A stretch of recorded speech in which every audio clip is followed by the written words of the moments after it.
Who wants to live with that kind of pain for years? Why has embolization become such an exciting area? Patients with chronic joint pain were stuck in a gap. They're looking on their phones, they're using AI, ChatGPT now instead of Google. And The demand has totally skyrocketed. what exactly is an MSK embolization? MSK embolization is a minimally invasive procedure where we use live imaging. We release microscopic particles through that catheter to safely block those vessels. The abnormal blood flow is like gasoline being poured on that fire. So we're just cutting off the gas supply. And how quickly do you usually see patients have results, like the pain relief? Most patients will notice a difference in a week or two. We're seeing excellent early promise in treating tennis elbow or lateral epicondylitis and plantar fasciitis. So I think it's only going to expand in the future.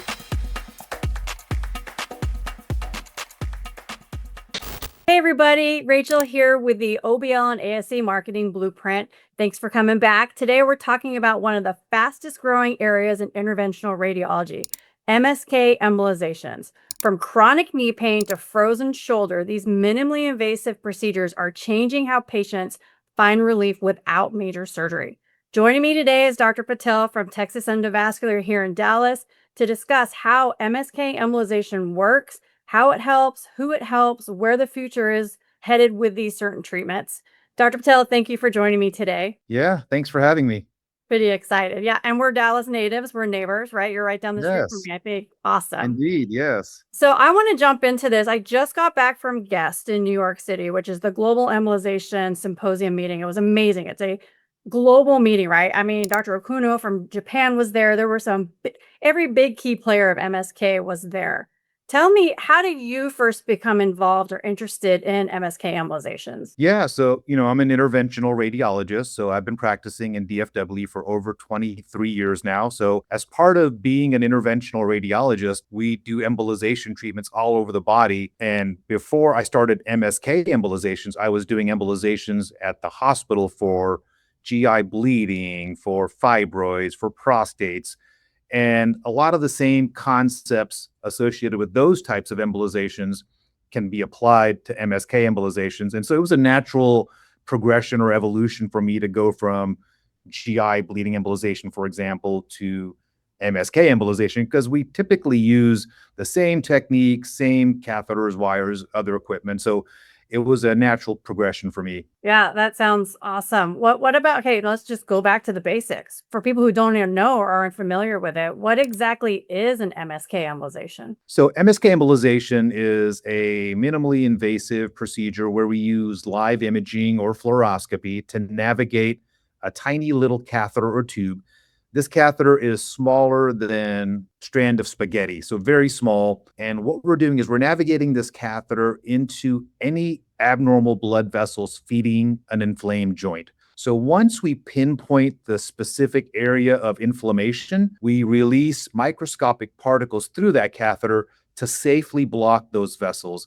And this will essentially shut down the abnormal blood flow, which will then turn off the inflammation and stops the pain. The analogy I use with patients is imagine your inflamed knee joint, for example, like a fire. The abnormal blood flow is like gasoline being poured on that fire.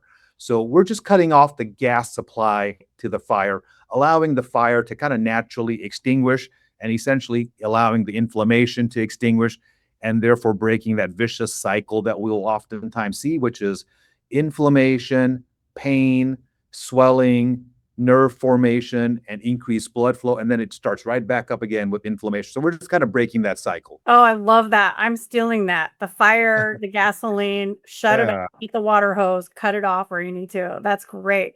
Yeah. Okay, why has embolization become such an exciting area, you think, within interventional radiology? I mean, there's literally conferences about it now. What do you think Yeah. has made it so like appealing? Yeah. Great question. So for years, decades, in fact, patients with chronic joint pain were stuck in a gap. If physical therapy failed, but they weren't ready yet for major surgery like a joint replacement, they just had to live with the pain. And MSK embolization bridges that gap. We can now offer something that's durable, outpatient based, joint preserving, and easy to go through for most patients that allows them to bridge that gap where they now can have durable pain relief without going through major surgery. A lot of these patients, they've tried physical therapy, joint injections, pain medications, the conservative options, as we say, and it does help. And for some patients, for example, joint injections can help for a few months, but then that benefit starts to wear off and the amount of time they're getting that benefit after a joint injection starts to decrease.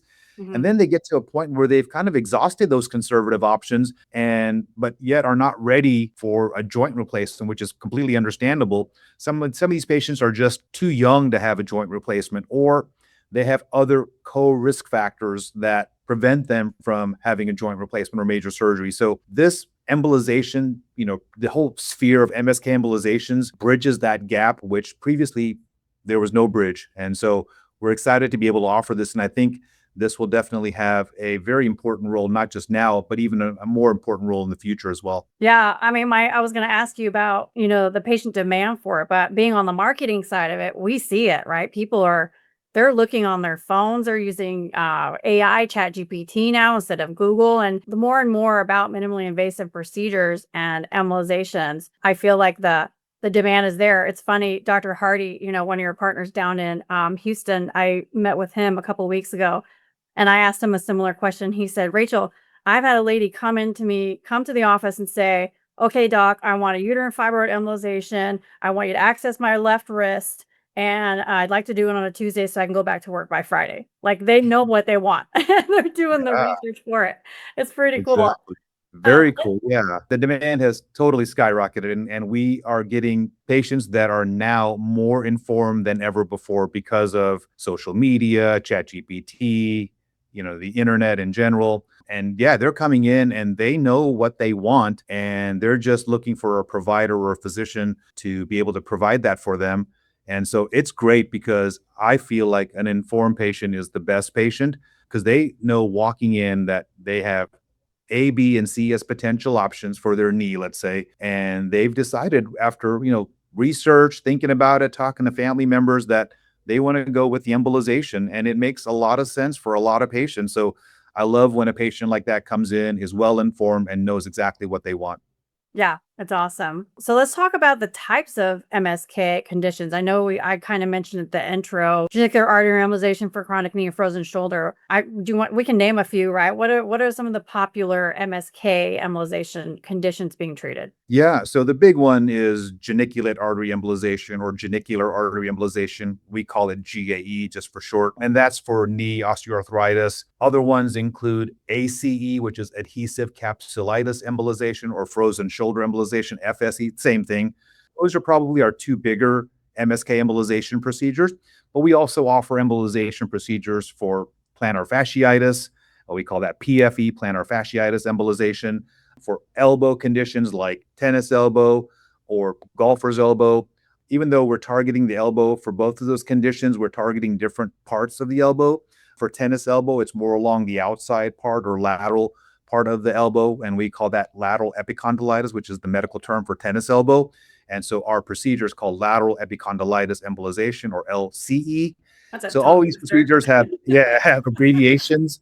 And essentially, if there's any joint or part of the body that is supplied by an artery, which they all are, we can get to that part of the body. So any joint, tendon, structure like that that has blood flow supplied by an artery, we can get to and treat if it's got abnormal blood flow or abnormal inflammation. And it's a really precise technique that works really well, has great durability, which lasts several years for most patients. So it's a win-win-win for patients, physicians, and the healthcare system in general. Yeah, speaking of patients, who is the ideal patient for an MSK embolization procedure? Yeah, so the ideal patient is someone with moderate joint pain who has tried standard conservative treatments like medications, including NSAIDs. They've tried physical therapy, they've tried injections, including cortisone injections. And we want them to have tried these things for at least 3 to 6 months, not just someone that's tried it once and decided they don't want it anymore. We want them to kind of give it an earnest try, and then tell us, okay, look, I've tried for 3 to 6 months. I'm not receiving the benefits I used to. I'm still having pain. I'm still having stiffness, etc. So we want them to try for at least 3 to 6 months. And then at the same time, we want them to not be quite ready for a joint replacement surgery or major surgery, either because their arthritis isn't severe enough yet, or they want to delay surgery, or they just simply prefer a minimally invasive approach. Yeah, and having an MSK embolization procedure done doesn't necessarily mean a patient can't eventually have the joint replacement if needed or something, right? Because I think there's some misconception there with that. Yes, yes, that is a misconception, even amongst orthopedic surgeons, that having an MSK embolization would burn a bridge, let's say, to having them get a joint replacement. And one of the reasons that misconception exists is because when they hear the term embolization, a lot of times they think we're cutting off blood flow to the joint itself. And we're not cutting off blood flow to the joint. We're cutting off blood flow to parts of the joint that are inflamed. Like I said, the gasoline fire analogy really works well here. If the knee joint has certain areas where there's abnormal microscopic increased blood flow, those are the areas we're targeting, not the entire joint. I've had an orthopedic surgeon ask me if by doing an embolization, are we cutting off blood flow to the entire joint? And again, the answer is no, because they're worried about, well, if you cut off blood flow to the entire joint and I do a knee replacement, let's say, that's going to inhibit or prevent healing. And that's not the case at all with an MSK embolization. Again, we're not burning any bridges at all. And the procedure can be repeated if need be, several years down the road if need be. And you're still able to repeat it, because sometimes patients will have abnormal blood flow, let's say along the inner part of the knee where they're hurting. We can treat that, and then they may develop abnormal blood flow and pain along the outside part of the knee, and then we can treat that at a separate treatment, years down the road. And the whole time we're just targeting those microscopic abnormal blood vessels and not decreasing or cutting off the blood flow to the entire joint. Yeah, it's funny. I'm glad you brought that up because when I was a guest, there was a GAE panel, and Dr. Okuno from Japan, who created basically like the Superman of MSK embolizations. They talked about sometime, like they did a raise a hand, hey, who would do GAE once, twice? It's almost better, I think, as a provider to be more conservative, right? You don't want to over embolize. So That's you right. embolize enough that does that give the patient enough relief that now they feel good. It gives them a couple years, whatever it might buy them. But also then allows you, if, like you said, now the pain has traveled, you can go back and do it again. That and either using a resorbable or a permanent embol. Like those were the two big discussions that I remember being part of and coming home being like, those are really interesting points. How quickly do patients, if they come in for an embolization, an MSK embolization, how quickly do you usually see patients have results, like the pain relief? Yeah, I mean, it can vary, but most patients will notice a difference in a week or two. So pretty quickly. And, we use like a questionnaire to kind of objectify where their pain is before the treatment. And then when we follow up with those patients, we'll use that same questionnaire. So it gives us some objective data as where their pain score was before and where it is now. But most patients will have significant pain relief or symptomatic relief within a few weeks after the procedure. And not only are they getting pain relief, they're also getting some mobility improvements. Sometimes they'll even get improvements in their swelling of the joint, especially in the knee. So, what we're doing again is we're just breaking that inflammatory pain cycle. And when you break that cycle, the inflammation decreases or stops. And that is what leads to pain improvement, mobility improvement, improvement in swelling. So typically, to answer your question, about a week or so, or week to 2 weeks after the procedure, this is when we start noticing some improvements. Okay. And then what is the recovery like for those patients? I mean, I know it takes a couple weeks to get to feel the full effect. Do they do physical therapy? Do you just take it easy? Like, what do most patients do? Yeah, recovery is remarkably fast because, first of all, there aren't any large incisions and there's no general anesthesia. Patients walk out of our outpatient lab the same day with a small bandage over a pinhole. Either it's going to be in their wrist or in their groin or in their foot, depending on which joint we're targeting. For example, if we're targeting the knee, we'll either go from the foot and go up to the knee, or we'll go from the groin and go down to the knee. If we're targeting Another joint, we may end up going from the wrist. Let's say we're targeting the frozen shoulder. So we'll go from the wrist and go up to the shoulder. Same thing with the elbow. We'll go from the wrist and go up to the elbow. But essentially, they're going to have a bandage over that pintle that we use to access their artery. But recovery is very fast, at 48 to 72 hours typically. And during that time, we do ask them to take it easy. Don't do anything strenuous, no heavy lifting. But after that, they can resume their normal activities. They can resume physical therapy, whatever else they want to resume, they can resume after that 48 to 72 hour mark. Yeah, that's a lot shorter than a total knee replacement, 6, 8 weeks out post-op, Yeah. physical therapy, big, nasty, gnarly scar down the middle of the knee. Let's go ahead and talk about GAE if you don't mind, because I feel like this is probably our best direct-to-patient marketing campaign. We get the most buzz, we get the most attention and engagement from it. Can you tell us exactly, I mean, you kind of gave us an idea about MSK embolizations, but talk specifically about GAE for us. Yeah. So the whole pathology or disease process of knee osteoarthritis is a little different now than it was 10 years ago or even 5 years ago. We used to think of it as primarily a wear and tear process where the cartilage of the knee starts getting worn down and then you start getting bone on bone involvement and the symptoms follow soon thereafter. Well, inflammation now is regarded as a big component of that disease process. And for a lot of physicians and researchers, think that inflammation is the main driver of the disease process. And what I mean by that is you have maybe a little bit of wear and tear, but then that wear and tear will cause inflammation. The inflammation then causes more cell-derived mediators to come to the knee joint and try to heal the inflammation. But what that's doing is it's in some ways further progressing the inflammation by wearing down the cartilage even faster and causing the symptoms to become more pronounced. And along with that inflammation, you get abnormal increased blood flow, which is exactly what we're targeting. With that increased blood flow to the abnormal parts of the knee, you also get increased nerve formation, so increased sensitivity as well to that part of the knee. And that cycle just tends to repeat itself as the disease progresses. So when we're doing an embolization, we're again targeting the abnormal microscopic increased blood flow to certain parts of the knee, which we can see very precisely with our techniques, especially our imaging techniques. And once we target those areas and we treat those areas, we're essentially breaking that inflammatory cycle and allowing the knee to maybe not heal, but at least slow down the progression of the disease. And most importantly, allow the patient to get some symptomatic relief. So that's essentially what we're targeting with the procedure. Now, as far as the actual procedure goes, again, it's completely outpatient, done through a little puncture. As I mentioned, if we're going to treat the knee, we may go from the hip and go down to the knee, or we may go from the foot and go up to the knee. Either way, it's a similar distance, and we use precise imaging techniques. We use fluoroscopy, state-of-the-art imaging techniques to see where our tools are going. For the most part, the main tool that we use is a tiny microcatheter.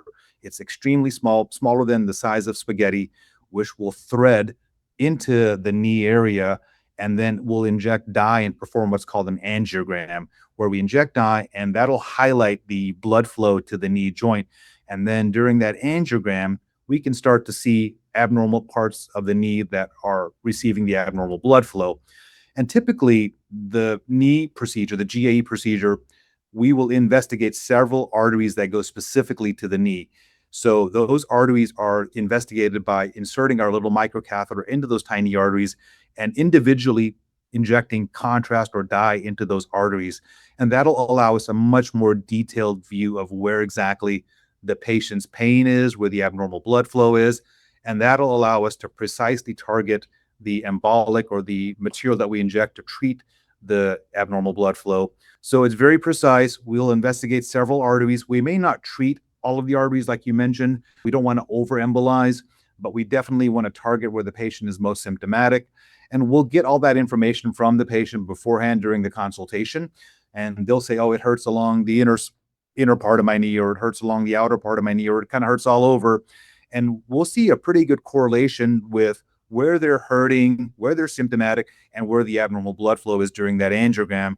And it's almost a one-to-one correlation where we see, okay, this is where they're hurting, this is where the abnormal blood flow is, makes sense exactly where they're hurting, and those are the areas we'll target with our treatment. Yeah, I've been in the OR and I've seen this, like, when it's almost like you're highlighting, right? And it Mhm. literally lights up. You see that blushing, and it'll show Yeah, you all those abnormal vessels. And you're looking for the type of patients you're looking for, right? You're looking for chronic, long-term osteoarthritis type of patients, correct? Not someone that just hurt themselves playing pickleball. Like, we get a lot of requests for, I have a torn meniscus, will this help? I have a bone spur, will this help? You're looking yeah. for a specific type of patient, right?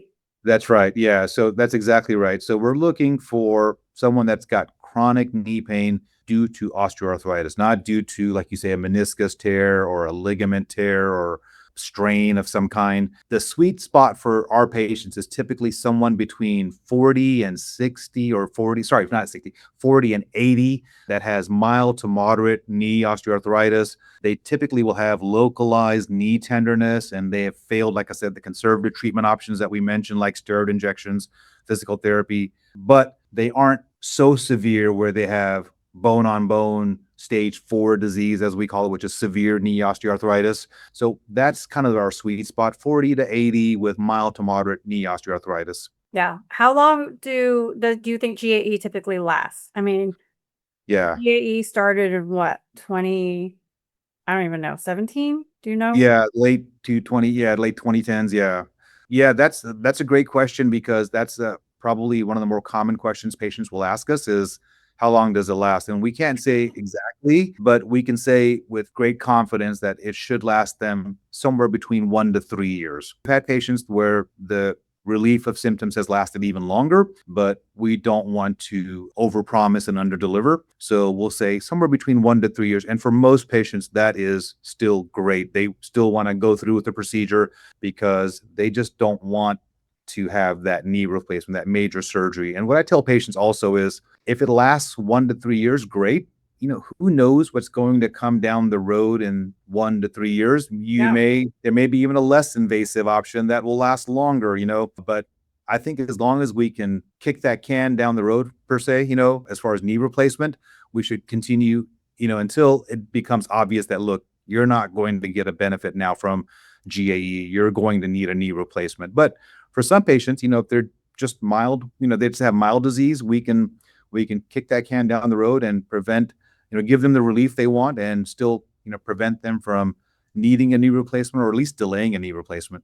Yeah, yeah. I wanna talk about frozen shoulder, or adhesive capsulitis is the clinical term for it. What is Yeah. frozen shoulder? Because we get a lot of leak questions about it, right? Is it pain, stiffness? I feel like there's some very obvious symptoms. I'd love for you to share that so people can really understand. Is it a rotator cuff injury, or could it possibly be adhesive capsulitis? Can you kind of let us know from a clinical side what are the classic symptoms of that?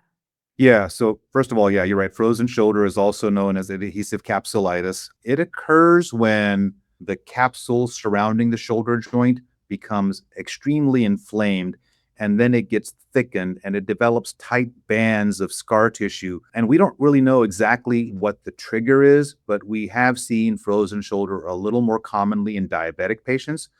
One of the hallmarks of frozen shoulder is severe pain, especially at night, which prevents the patient from getting a good night's sleep. And it can be quite debilitating. And patients can have this for sometimes years without adequate relief. And what it really causes more than pain is a severe restriction in their range of motion. So a lot of patients can't even lift their arm up to comb their hair or brush their teeth. And when you do a physical exam on these patients, which is what we do whenever we do the consultation, you'll see that one side, the normal side, they can have a full range of motion, but on the affected side, they can barely lift their arm. So decreased range of motion, pain, especially at night. Those are some of the hallmarks of the disease.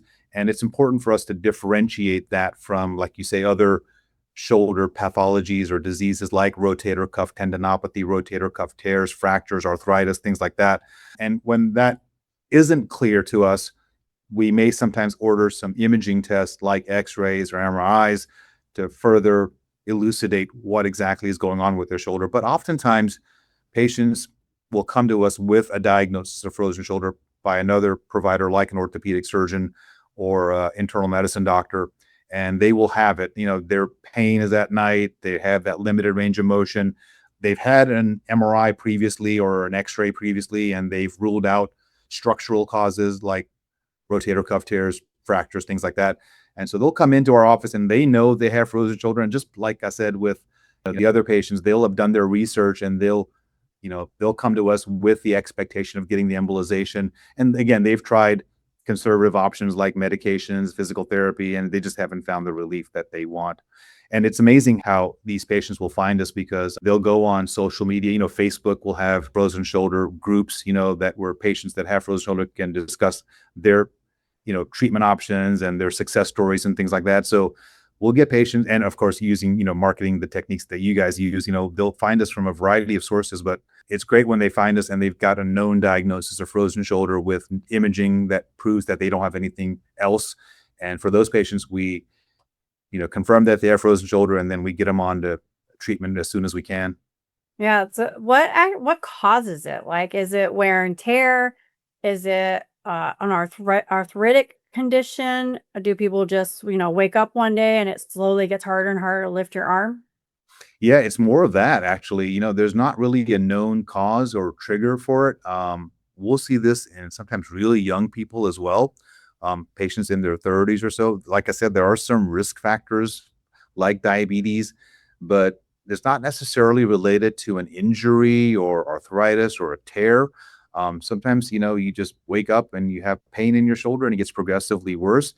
And a lot of times during the intense initial freezing phase, as we call it, they'll go through physical therapy and that can sometimes make it worse. And that's sometimes the most acute phase of the process for the patient. And they feel terrible. They can't sleep. They have constant pain. And they're frustrated because physical therapy or stretching not only doesn't help, but can make things worse. Yeah. I mean, you saying that, it's kind of scary, right? Because Yeah. for some providers, it's you work what's in your toolbox and it's process of elimination, right? So an Right. orthopedic doctor, before he actually cuts you open and does surgery, is probably like, oh, I said go to physical therapy or let's try some injections. And in this case, you're saying a lot of those trials can make it worse. Yeah, for And for a sure. patient, I bet that's really frustrating, hence why they probably live with it for months, sometimes years. Yeah, and what's also frustrating for them is they're told by their physician or physical therapist that, look, you're just going to have to live with this. It's going to run its course. It may take a few months, it may take a few years, but who wants to live with that kind of pain for years? And we're trying our best, with people like you to raise awareness of this condition so that they just know that this is out there as a potential option. Yeah, I'm so annoyed by hearing just live with it, just deal with it. Yeah. With uterine fibroids, all of it, right? There are options out there. Like you said, people just don't know about them. Hence why Right. we are talking about MSK embolizations today. This is one of those, I'm so excited to spread more awareness about it. I know we talked about shoulders and knees. What other MSK applications are showing promise right now? Like what else are you building in your practice individually that you're super excited about, or is coming up that you've seen some research on? Yeah. So beyond the knee and shoulder, we're seeing excellent early promise in treating tennis elbow or lateral epicondylitis and plantar fasciitis. Those are probably the next two big MSK embolization frontiers that we're treating. And we are treating those conditions as we speak. And, it's a newer application of MSK embolization. But Dr. Akuno, as you mentioned, he's kind of the godfather of MSK embolizations. He's been treating tennis elbow and plantar fasciitis for years. And we're slowly adopting it here in the US. But the results are very similar. The actual disease process and the abnormal blood flow that we see is very similar to the knee and to the shoulder. So we're excited to treat tennis elbow, plantar fasciitis, and we're seeing very similar results to what they've been seeing in Japan and other parts of the world. And it's just an encouraging thing because no matter what part of the body we're treating, the disease process, as I mentioned, is very similar. So we're able to use the same techniques and protocols to treat other parts of the body. And I can only imagine that from here on out, the applications and potential applications are going to increase. Even at Guest, where I was at, with you, they were talking about maybe treating the hip, maybe treating Achilles tendinopathy and other applications. So yeah, so I think it's only going to expand in the future. Yeah, I think it's awesome. Okay, I have two questions, important ones. One for referring providers, right? You're in DFW. You've got a great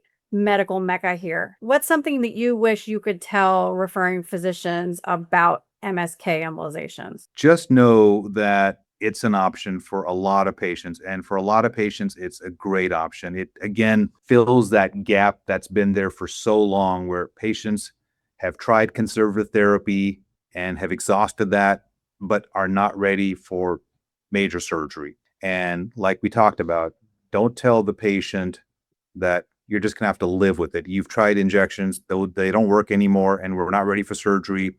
So you're just gonna have to live with it, or you're gonna have to try, more physical therapy, things that just haven't been working for them. Just know that this spectrum of MSK embolization does fill a void that's been there for years, if not decades. And that if they're not sure, have them consult with a specialist like us at Texas Endovascular. Let us see the patient, let us do the consultation, any workup that's necessary. And if we feel like we can't offer embolization to them, okay, fine. We can definitely refer them back to their orthopedic surgeon or their PCP or to someone else, but at least let us explore that as a potential option with the patient. That's great. And then for those patients who have been told to deal with it, right? If you could talk to a patient who's been told, who has chronic joint pain and who's been told just to live with it, give them some words of advice. What would you say to them? Yeah, same thing. Don't think that you've run out of options.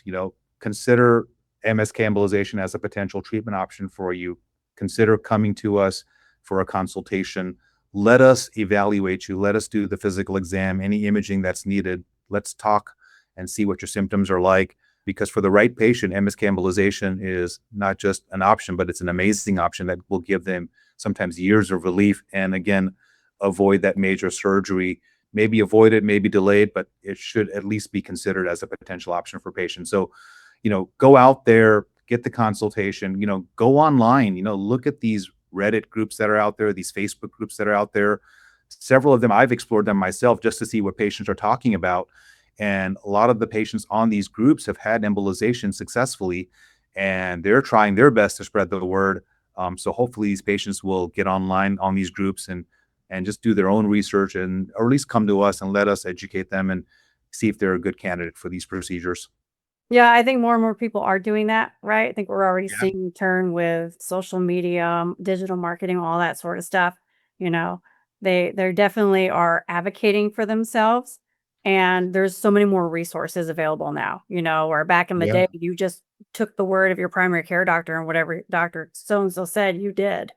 Yeah. So I love that for people, and I love that for medicine and providers and everybody else, because it does help practices, outpatient labs like you guys grow and bring out, hey, this is what we're doing. And Mhm. the way you just described it about talking to a referring provider, it wasn't like, give me the patient I want, everyone. It's patient focused, right? Yes. Not everyone is going to be a candidate for an embolization, and you're okay saying that and being, man, this is too severe. You should probably just go ahead and get the joint replacement, right? Versus Yeah. someone who's 35, 40 years old. You don't want to get a knee replacement at 35 because you're going to have to probably do it again in what, 15 years, like Yeah. it's a lot. It's a lot to put your body through. That is. What I also want providers to know is our treatment options are not competitive, they're complementary.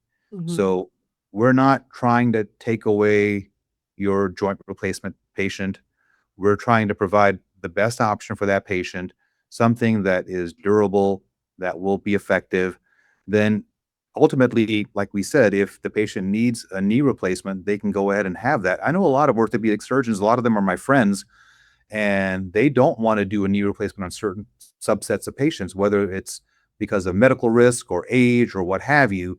So they're just as frustrated as the patients. They don't know really what to offer these patients, and sometimes there's a lot to know in orthopedics, a lot to know in primary care. They may not be aware of embolization as a potential treatment option. They may just know about it vaguely, but they don't know the nuance and they don't know the data behind it.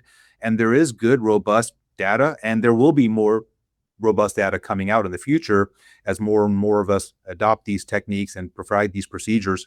And so hopefully, with us educating them, you educating them, and them educating themselves, they'll realize that MSK embolization does complement, what they offer and does fill that void, as we said. This has been, I've learned a lot, Dr. Patel, just sitting here with you, especially about frozen shoulder. There was a lot that I wasn't aware of there. Well, I just Yeah. want to thank you for being here and doing this with me. Locally, everyone can find you guys. I think texaseva.com is your website. You have multiple locations in Dallas, Fort Worth, and also down in Houston. So that's a great resource. Also, your website has lots of patient testimonials who have had these procedures done. There's educational videos from the physicians talking about the procedures. So anyone watching this that has a question or is interested, in tennis elbow or whatever you want to know, I would say go to texaseva.com. There's lots of little tabs there. You guys can do lots of research. And like Dr. Patel said, do your homework, research it, look it up, join the groups, start talking to people who've had these things done before. And, hopefully everyone's had great results with it. So Yeah. And if you're a patient that's had it done, spread the word. There's nothing like word of mouth. Tell your that's the friends, best. your family members. And a lot of our patients do that, which we're really thankful for. But we love when patients tell us, I told my uncle or my friend about this procedure and they're coming in, in 2 weeks to see you or what have you. So word of mouth is still king in a lot of ways. Yep, it is. Well, thanks so much, Dr. Patel. It was great seeing you. Yeah. Likewise. Thank you, Rachel. Okay, thanks. All right. Bye bye.